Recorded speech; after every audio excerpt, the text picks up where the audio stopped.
ആണോ? അതെ, തീർച്ചയായും. നീ വളരെ ആവേശഭരിതനാണല്ലോ. ഇത്തരം കഥ കേൾക്കാൻ എനിക്ക് ഇഷ്ടമാണ്. മാഷാ അല്ലാഹ്, വളരെ നല്ലത്. ഇന്ന് ഞാൻ നിനക്ക് അയ്യൂബ് നബി അലൈഹിസ്സലാമിന്റെ കഥയാണ് പറഞ്ഞു തരാൻ പോകുന്നത്. അദ്ദേഹം ആരായിരുന്നു? ഇസ്ലാമിലെ ഒരു പ്രവാചകനാണ് അയ്യൂബ് നബി അലൈഹിസ്സലാം. അദ്ദേഹത്തിന്റെ പേര് ഖുർആനിൽ പ്രതിപാദിച്ചിട്ടുണ്ട്. കൂടാതെ ഖുർആനിൽ അദ്ദേഹത്തെക്കുറിച്ച് വിവരിക്കുന്നത് അള്ളാഹുവിന്റെ നീതിമാനായ ദാസൻ എന്നാണ്. അദ്ദേഹം വളരെക്കാലം അള്ളാഹുവിന്റെ പരീക്ഷണത്തിന് വിധേയനായിട്ടുണ്ട്. ബിസ്മില്ലാഹിർ റഹ്മാനിർ റഹീം.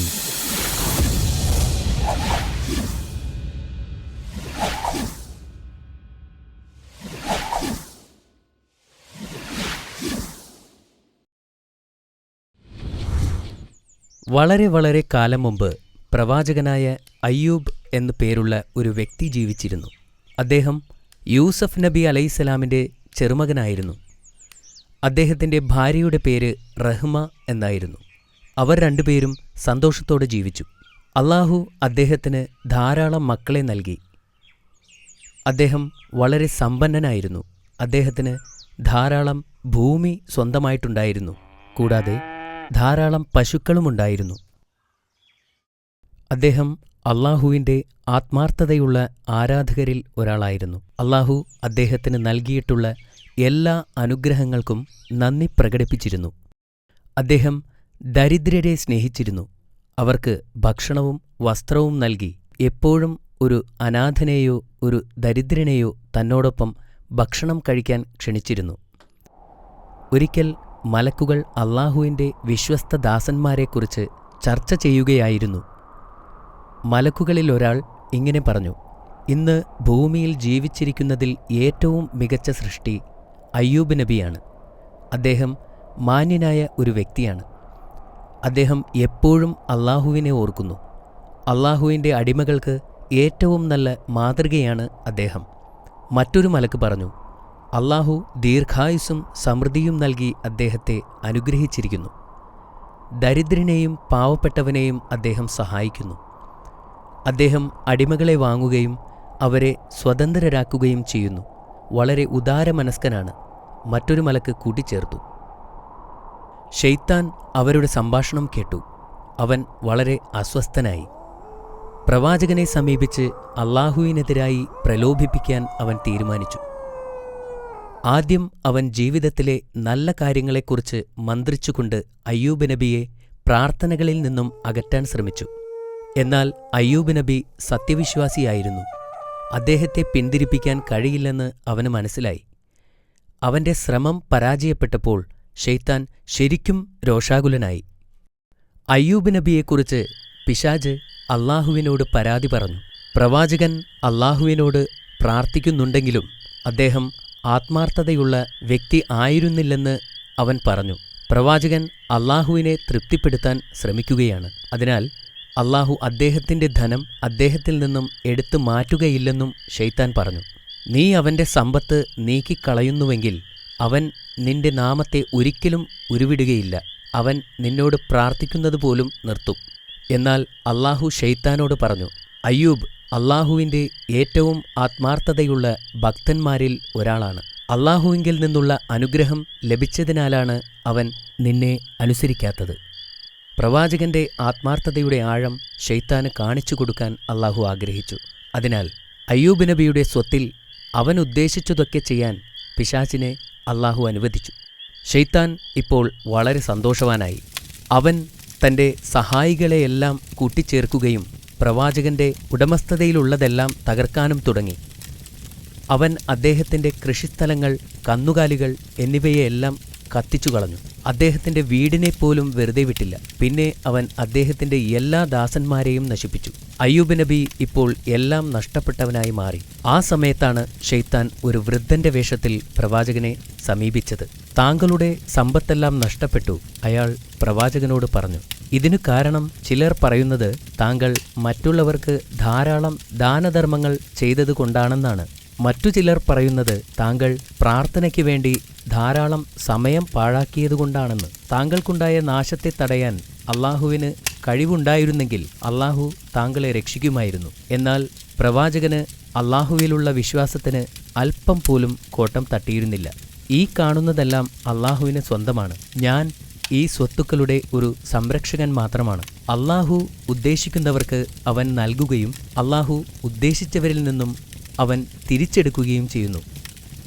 ഇങ്ങനെ പറഞ്ഞുകൊണ്ട് നബി വീണ്ടും അള്ളാഹുവിനോട് പ്രാർത്ഥിച്ചു. ഇത് കണ്ട ശൈത്താൻ വീണ്ടും നിരാശനായി. അതിനാൽ വീണ്ടും ശൈത്താൻ അള്ളാഹുവിനോട് സംസാരിച്ചു. ഞാൻ അവൻ്റെ വസ്തുവകകളൊക്കെയും നഷ്ടപ്പെടുത്തി. എന്നാൽ അവൻ ഇപ്പോഴും നിന്നിൽ അങ്ങേയറ്റം നന്ദിയുള്ളവനാണ്. അവൻ അള്ളാഹുവിനോട് പറഞ്ഞു, മാതാപിതാക്കളുടെ യഥാർത്ഥ പരീക്ഷണം അവൻ്റെ മക്കളിലൂടെയാണ്. അയ്യൂബിന് തൻ്റെ മക്കളെ നഷ്ടപ്പെടുമ്പോൾ അവൻ നിന്നെ തള്ളിപ്പറയുന്നത് കാണാം. അവൻ ആവശ്യപ്പെട്ട കാര്യം ചെയ്യാൻ പിശാചിന് അള്ളാഹു അധികാരം നൽകി. എന്തൊക്കെ ആസൂത്രണങ്ങൾ നടത്തിയാലും പ്രവാചകന്റെ വിശ്വാസവും ക്ഷമയും ഇല്ലാതാക്കാൻ കഴിയില്ലെന്ന് അള്ളാഹു അവന് മുന്നറിയിപ്പ് നൽകുകയും ചെയ്തു. ശൈത്താൻ വീണ്ടും തൻ്റെ സഹായികളെ വിളിച്ചുകൂട്ടി പ്രവാചകന്റെ മക്കളെ നശിപ്പിക്കാൻ ഇറങ്ങിപ്പുറപ്പെട്ടു. അവൻ പ്രവാചകന്റെ മക്കൾ താമസിച്ചിരുന്ന വീട് നശിപ്പിച്ചു. അവരെ എല്ലാവരെയും കൊന്നുകളഞ്ഞു. ശൈത്താൻ വീണ്ടും ഒരു പുരുഷനായി വേഷം മാറി പ്രവാചകന്റെ അടുത്തേക്ക് ചെന്നു. ആശ്വസിപ്പിക്കുന്ന രീതിയിൽ അവൻ അദ്ദേഹത്തോട് പറഞ്ഞു, താങ്കളുടെ മക്കൾ മരണമടഞ്ഞ സാഹചര്യം വളരെ ദുഃഖകരമായിരുന്നു. തീർച്ചയായും നിന്റെ നാഥൻ നിന്റെ പ്രാർത്ഥനയ്ക്കുള്ള പ്രതിഫലം നൽകിയില്ല. നബി അള്ളാഹുവിനെ ഇപ്പോൾ നിഷേധിക്കുമെന്ന പ്രതീക്ഷയിൽ പിശാച് ആകാംക്ഷയോടെ കാത്തിരുന്നു. പക്ഷേ പ്രവാചകൻ പറഞ്ഞു, അള്ളാഹു ചിലപ്പോൾ നൽകും, ചിലപ്പോൾ അവൻ തിരിച്ചെടുക്കും. അവൻ ചിലപ്പോൾ സന്തുഷ്ടനാണ്, ചിലപ്പോൾ നമ്മൾ ചെയ്യുന്നതിൽ അവൻ തൃപ്തനല്ല. എന്ത് സംഭവിച്ചാലും എൻ്റെ വിശ്വാസത്തിൽ ഞാൻ ഉറച്ചു നിൽക്കുകയും എൻ്റെ സൃഷ്ടാവിനോട് ഞാൻ എന്നും നന്ദിയുള്ളവനായിരിക്കുകയും ചെയ്യും. പിന്നെ പ്രവാചകൻ തൻ്റെ നാഥനോട് പ്രാർത്ഥിച്ചു.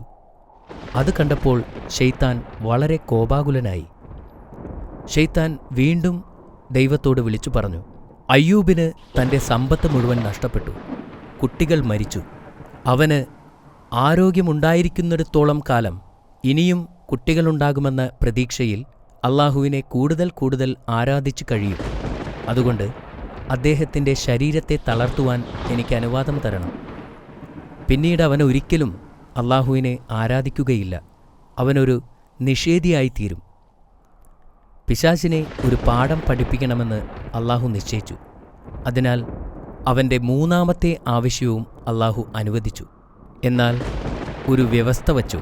പ്രവാചകന്റെ ശരീരത്തിൽ മാത്രമായിരിക്കും ശൈത്താൻ അധികാരം, മറിച്ച് അവൻ്റെ ആത്മാവിലോ ബുദ്ധിയിലോ അല്ല. പ്രവാചകൻ തീർച്ചയായും തൻ്റെ ദൈവത്തെ ഉപേക്ഷിക്കാൻ പോവുകയാണെന്ന് അറിയാമായിരുന്നതിനാൽ പിശാച് വളരെ സന്തുഷ്ടനായിരുന്നു. ഈ അധികാരം ഉപയോഗിച്ച് ശൈത്താൻ പ്രവാചകന്റെ ശരീരത്തിൽ പ്രവർത്തിക്കാൻ തുടങ്ങി. പ്രവാചകൻ രോഗബാധിതനായി. കുറച്ചു കഴിഞ്ഞപ്പോൾ നബിയുടെ ശരീരം വെറും അസ്ഥിയും തൊലിയും മാത്രമായി.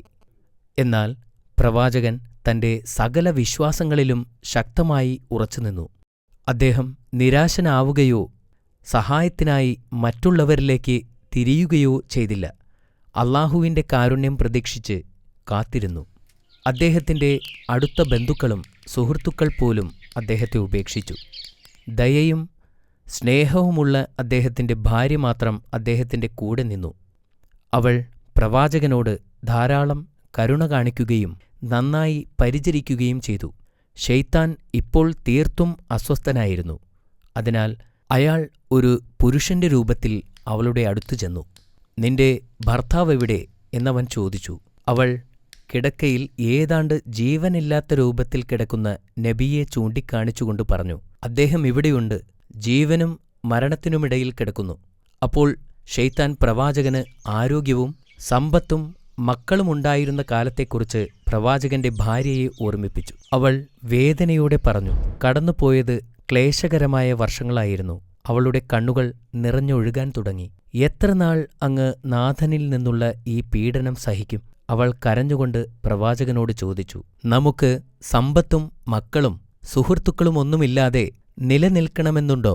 താങ്കൾ എന്തുകൊണ്ടാണ് നമ്മുടെ കഷ്ടപ്പാടുകൾ മാറ്റാൻ അള്ളാഹുവിനോട് ആവശ്യപ്പെടാത്തത്? പ്രവാചകൻ ദീർഘനിശ്വാസമെടുത്തുകൊണ്ട് മൃദുവായ ശബ്ദത്തിൽ മറുപടി പറഞ്ഞു, ശൈത്താൻ നിന്നിൽ കൂടിയിരിക്കുന്നു. പറയൂ, എത്ര കാലം ഞാൻ നല്ല ആരോഗ്യവും സമ്പത്തും ആസ്വദിച്ചു. അദ്ദേഹം അവളോട് ചോദിച്ചു, 70 വർഷങ്ങൾ. അവൾ മറുപടി പറഞ്ഞു, എത്ര കാലമായി ഞാൻ ഇതുപോലെ കഷ്ടപ്പെടാൻ തുടങ്ങിയിട്ട്? അദ്ദേഹം വീണ്ടും ചോദിച്ചു, 7 വർഷങ്ങൾ. അവൾ മറുപടി പറഞ്ഞു. അപ്പോൾ അദ്ദേഹം അവളോട് പറഞ്ഞു, ഈ കാര്യത്തിൽ എന്റെ കഷ്ടപ്പാടുകൾ നീക്കാൻ അല്ലാഹുവിനോട് പ്രാർത്ഥിക്കാൻ ഞാൻ ലജ്ജിക്കുന്നു.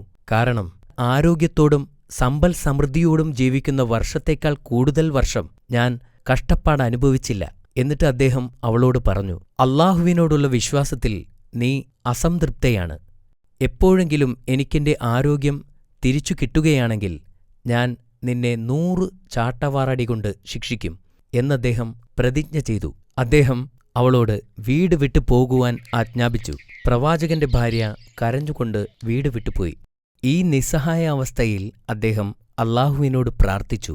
അത് പരാതിപ്പെടാനല്ലായിരുന്നു, അല്ലാഹുവിന്റെ കാരുണ്യത്തിനു വേണ്ടിയായിരുന്നു. എന്റെ നാഥാ, ഞാൻ അവശനായിരിക്കുന്നു. നീയാണ് ഏറ്റവും വലിയ കരുണാമയൻ.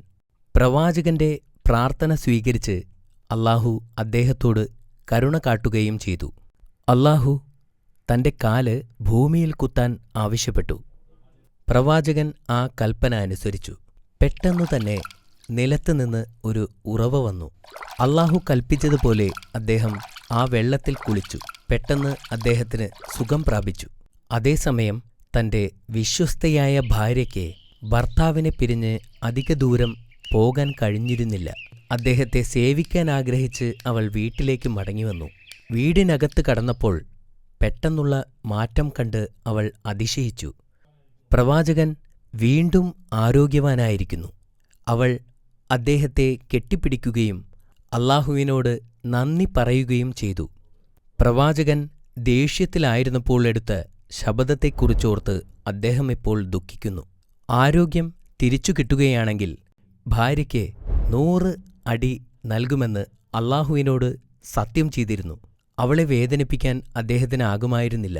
എന്നാൽ അല്ലാഹുവിനോടുള്ള വാക്കു തെറ്റിക്കാനും അദ്ദേഹത്തിന് കഴിയില്ലായിരുന്നു. അല്ലാഹു തന്റെ വിശ്വസ്തനായ ദാസന്റെ ധർമ്മസങ്കടം പരിഹരിക്കാനായി വന്നു. അല്ലാഹു അദ്ദേഹത്തോട് കനം കുറഞ്ഞ പുല്ലിന്റെ ഒരു കെട്ടുണ്ടാക്കുവാനും അതുവച്ച് ഭാര്യയെ പതുക്കെ അടിക്കുവാനും ആവശ്യപ്പെട്ടു. അല്ലാഹു പ്രവാചകന് അദ്ദേഹത്തിന്റെ സമ്പത്തുകളെല്ലാം തിരിച്ചുകൊടുത്തു. അദ്ദേഹത്തിന്റെ മക്കളെ മരണത്തിൽ നിന്നും ഉയർത്തെഴുന്നേൽപ്പിച്ചു. അദ്ദേഹം 93 വയസ്സുവരെ ജീവിച്ചിരുന്നു എന്നാണ് പറയപ്പെടുന്നത്. ഈ കഥ നമ്മെ ഓർമ്മിപ്പിക്കുന്നത് അല്ലാഹു നമ്മളെ പല രീതിയിൽ പരീക്ഷിക്കുമെന്നാണ്. അതുകൊണ്ട് നമ്മുടെ വിശ്വാസത്തിൽ നാം ശക്തരായി നിലകൊള്ളണം. നിരന്തരം അവനെ ആരാധിക്കുകയും ചെയ്യണം. മാഷാ അല്ലാ, ഇത് വളരെ നല്ല കഥയായിരുന്നു. നീ ഇപ്പോൾ ചോദ്യങ്ങൾക്ക് തയ്യാറാണോ അമീർ? തയ്യാറാണ്. ശരി, എങ്കിൽ പറയൂ, പ്രവാചകനെ പിന്തിരിപ്പിക്കാൻ വേണ്ടി ശൈത്താൻ ആദ്യം ശ്രമിച്ചതെങ്ങനെ? എല്ലാ നല്ല കാര്യങ്ങളെക്കുറിച്ചും മന്ത്രിച്ചുകൊണ്ട് ഷെയ്ത്താൻ പ്രവാചകനെ പ്രാർത്ഥനകളിൽ നിന്ന് ശ്രദ്ധ തിരിക്കാൻ ശ്രമിച്ചു. പ്രവാചകൻ അതിൽ നിന്നും ശ്രദ്ധ തിരിച്ചോ? ഇല്ല, പ്രവാചകൻ ഒരു യഥാർത്ഥ വിശ്വാസിയായിരുന്നു. അദ്ദേഹം മറ്റൊന്നിലും ശ്രദ്ധ കേന്ദ്രീകരിച്ചില്ല. അത് ശരിയാണ്. പ്രവാചകൻ എങ്ങനെയാണ് രണ്ടാമത്തെ തവണ പരീക്ഷിക്കപ്പെട്ടത്? പ്രവാചകൻ അള്ളാഹുവിനെ തൃപ്തിപ്പെടുത്താൻ ശ്രമിക്കുകയാണെന്നും അള്ളാഹു നബിയുടെ സ്വത്ത് എടുത്തു മാറ്റണമെന്നും ഷെയ്ത്താൻ പറഞ്ഞു. എന്നിട്ട് നബിയുടെ സ്വത്ത് മുഴുവൻ ഷെയ്ത്താൻ കത്തിച്ചു കളഞ്ഞു. മാഷാ അല്ലാ, വീണ്ടും ശരിയാണ്. പ്രവാചകൻ ഈ സമയം അല്ലാഹുവിനോടുള്ള ആരാധന നിർത്തിയോ? ഇല്ല, അദ്ദേഹത്തിന്റെ എല്ലാ സ്വത്തുകളും അള്ളാഹു നൽകിയതായിരുന്നു എന്നും അത് തിരിച്ചെടുത്തതിൽ പ്രശ്നങ്ങളൊന്നുമില്ല എന്നും പറഞ്ഞു. Very good. മൂന്നാമത്തെ തവണ ഷെയ്ത്താൻ അദ്ദേഹത്തെ പരീക്ഷിച്ചതെങ്ങനെയായിരുന്നു? പ്രവാചകന്റെ കുട്ടികളെ കൊല്ലുന്നതിനായി അള്ളാഹുവിന്റെ അനുവാദം ഷെയ്ത്താൻ വാങ്ങി. മക്കളെല്ലാം കൊല്ലപ്പെട്ട ശേഷം പ്രവാചകൻ അല്ലാഹുവിനോടുള്ള പ്രാർത്ഥന നിർത്തിയോ? ഇല്ല, പ്രവാചകൻ അള്ളാഹുവിനോടുള്ള പ്രാർത്ഥന അവസാനിപ്പിച്ചില്ല. വീണ്ടും പ്രാർത്ഥിച്ചുകൊണ്ടിരുന്നു. ഷെയ്ത്താൻ അവസാനമായി പ്രവാചകനെ പരീക്ഷിച്ചതെങ്ങനെ? പ്രവാചകന്റെ ശരീരം രോഗം ബാധിച്ച് അവശനാക്കുവാൻ അള്ളാഹുവിനോട് അനുവാദം വാങ്ങിച്ചു. ഇതുകൊണ്ട് പ്രവാചകൻ അല്ലാഹുവിനോടുള്ള ആരാധന നിർത്തിയോ? ഇല്ല, പ്രവാചകൻ തന്റെ സകല വിശ്വാസങ്ങളിലും ഉറച്ചുനിന്നു. നബി നിരാശനാവുകയോ സഹായത്തിനായി മറ്റുള്ളവരിലേക്ക് തിരിയുകയോ ചെയ്തില്ല. അള്ളാഹുവിന്റെ പ്രീതിക്കായി നബി കാത്തിരുന്നു. മാഷാ അല്ലാ.